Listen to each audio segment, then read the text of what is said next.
Hola chicos, ¿cómo están?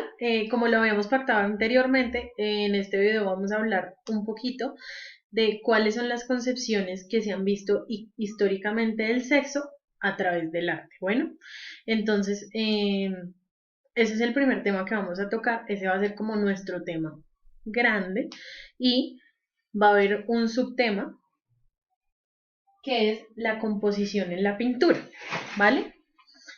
Para eso yo tengo aquí unos dibujitos que en un ratico les voy a explicar qué significan, pero recuerden que pues la composición en la pintura es ese recorrido visual que nosotros hacemos al momento de ver una obra de arte.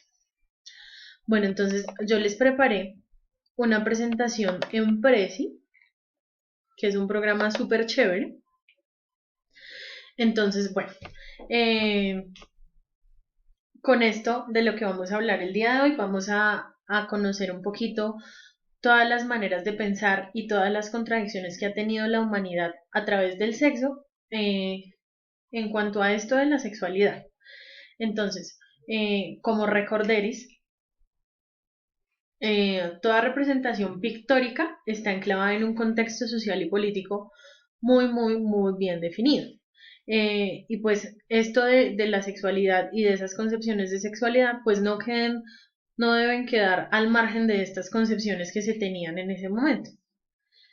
Con estas pinturas que vamos a ver aquí, que les voy a mostrar en un momentico, eh, vamos a ver un poquito sobre la moralidad, los estándares de belleza, cuáles eran las concepciones específicas de género y pues también un poquito de las concepciones de fertilidad.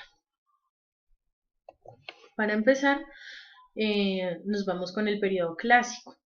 Entonces, esta pintura que ustedes ven acá, que nunca fue una pintura, esto es una composición pictórica que se hizo después, pero esto son partes de cráteras funerarias. Las cráteras funerarias eran vasijas de arcilla horneadas, como ustedes ya saben, eh, y pues estas cráteras se hacían para hacer los ritos funerarios. Bueno, esta composición que ustedes ven acá tiene una composición simétrica, es decir, que nosotros la podemos ver de izquierda a derecha o de derecha a izquierda, ¿cierto? Así, linealmente. Entonces, bueno, ya hablando un poquito más de la sexualidad en Grecia, bueno, esto de la sexualidad en Grecia no significaba un gran escándalo. Los hombres tenían una libertad sexual, podían disfrutar de esa libertad sexual, tanto con hombres como con mujeres. La homosexualidad no era una conducta pública o abiertamente pública, pero pues era totalmente reconocida. ¿Listo? Algo más o menos como ahora. Eh, Estas relaciones homosexuales no estaban establecidas únicamente de manera sexual, sino que eran más bien un aspecto formativo, tenían un aspecto formativo. ¿A qué se refiere eso del aspecto formativo? Se refiere a que los hombres jóvenes eh, pues se hacían amantes de un hombre mayor y pues eh, estos señores, estos filósofos mayores pues le enseñaban a los jóvenes sobre filosofía. Ya por otra parte las mujeres tenían pues un papel establecido pues mucho más aburrido que el del hombre, y este era pues el de la procreación y el del cuidado de los niños.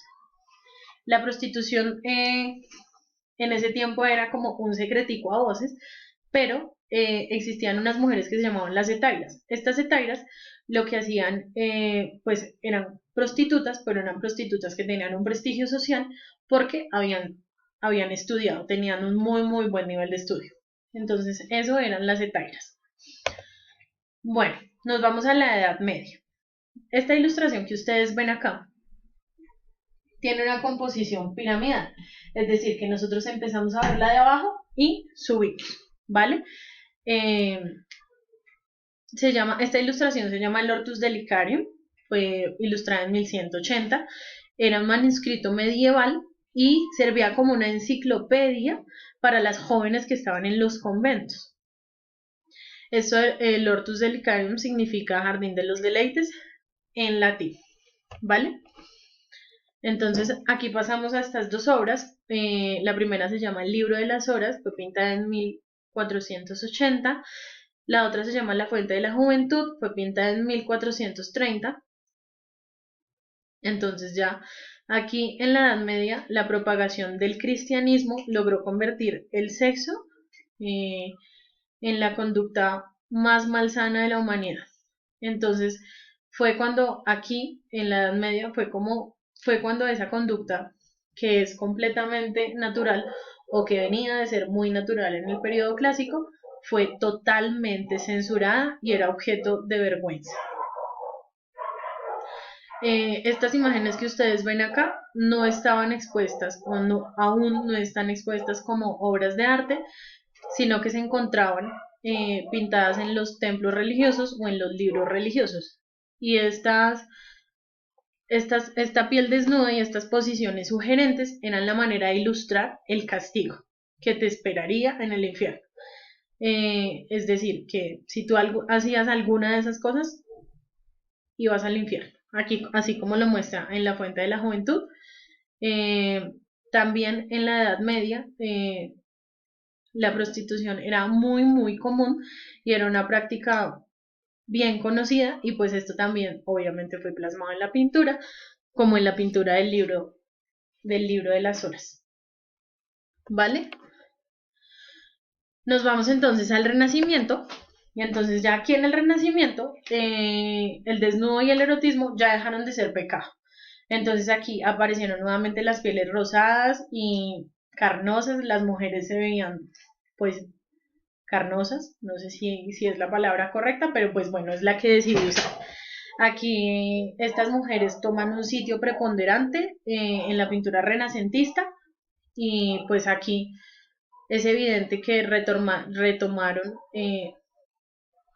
se retomó nuevamente los ideales de belleza y estéticos griegos en todas las artes, ¿vale? Entonces aquí pues ya existe una diferencia con las otras épocas, y es que aquí las mujeres tomaron el papel principal en todas estas representaciones pictóricas, y pues los mitos grecolatinos son recurrentes una y otra vez, ¿vale? Entonces esta pintura se llama Alegoría con Venus y Cupido, se pintó entre 1540 y 1546 por Agnolo Bronzino. Esta se llama Leda y el Cisne, es de 1532 y la pintó Antonio Corregio, ¿vale? Entonces ahora pasamos al barroco y al rococó. Yo ya les había contado en el colegio que esa era una época que se había dado más o menos alterna, pero en diferentes partes del mundo. Entonces, como representación del barroco, escogí esta pintura que se llama La Venus del Espejo, fue pintada en 1647 por el famosísimo Diego Velázquez. Aunque en el barroco por lo general todos los temas eran religiosos, pues hubieron algunos exponentes como Diego Velázquez que exploraron otros contenidos que eran pues inherentes a las emociones humanas.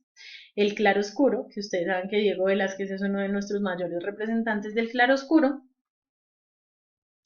y pues entonces este claroscuro y el uso de las luces pues crearon un estilo sumamente bello y lleno de detalles. Aquí la sensualidad aparece de manera velada, es decir, no se trata de una exposición explícita de los genitales o de la copulación, sino más bien de un deseo oculto entre pieles, ¿vale?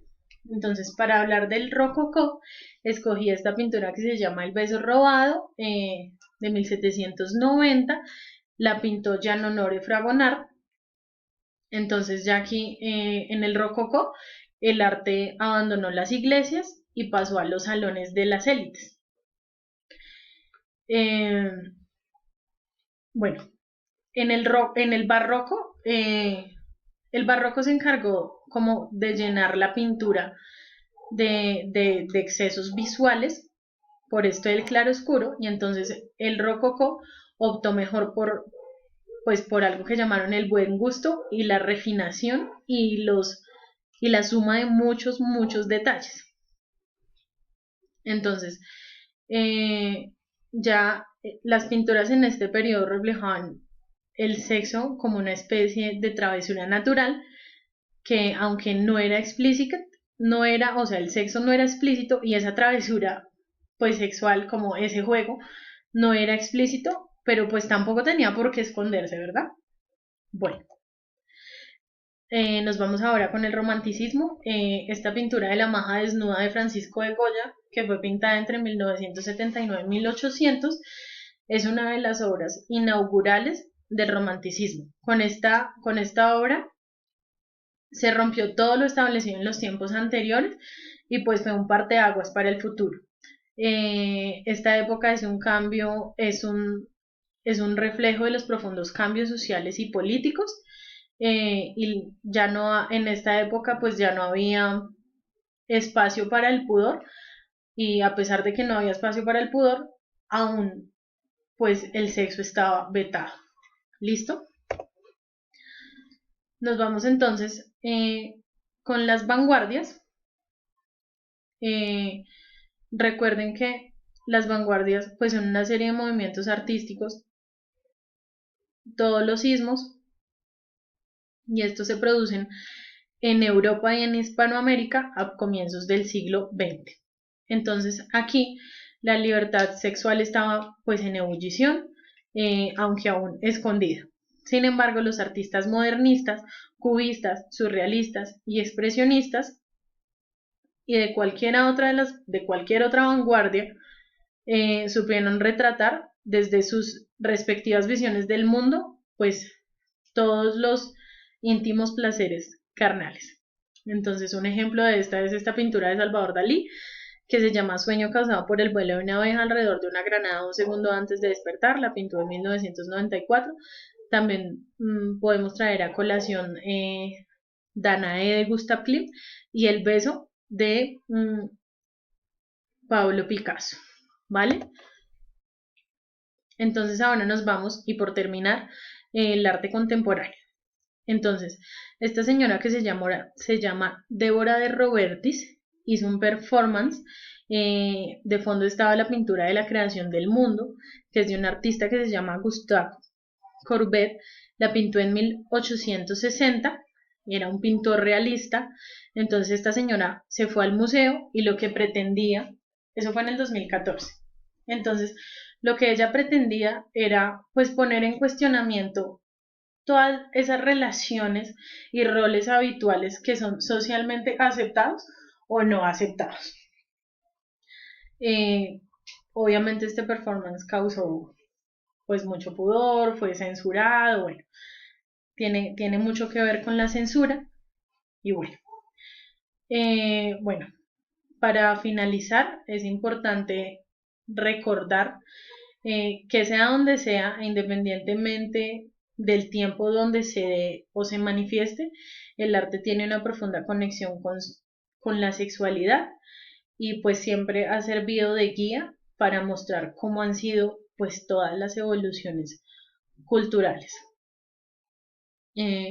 Con esto finalizamos la presentación de la sexualidad y vamos a pasar entonces a esto de la composición. Entonces miren chicos, este tipo de composición se llama diagonal. Es algo así como está la maja desnuda. Es cuando nosotros vemos los cuerpos de manera diagonal. Esta triangular tiene que ver con cómo vemos la obra en 3 puntos. Es decir, la vemos aquí, aquí y aquí y aquí. Y ese es el recorrido visual que hacemos. Esta es piramidal, la vemos de abajo hacia arriba. La simétrica, como les decía, la podemos ver de derecha a izquierda o de izquierda a derecha de igual manera. Esta otra, que es balanceado, que nosotros tenemos, por ejemplo, aquí en la mitad la figura del cuerpo y tenemos 2 figuras aquí al lado que nos hacen verla por completo. Esta circular, que hacemos un recorrido visual así. Esta radial, que podemos ver toda la obra de arte y pues en todo vamos a encontrar algo. Esta en S, nuestro recorrido empezaría acá y terminaría acá. En L, aquí y termina acá. Y en aspa es cuando vemos, por ejemplo, 2 cuerpos abrazándose. Entonces, ¿qué es lo que vamos a hacer? Visto esto, les voy a enviar la presentación y ustedes lo que tienen que hacer es que van a identificar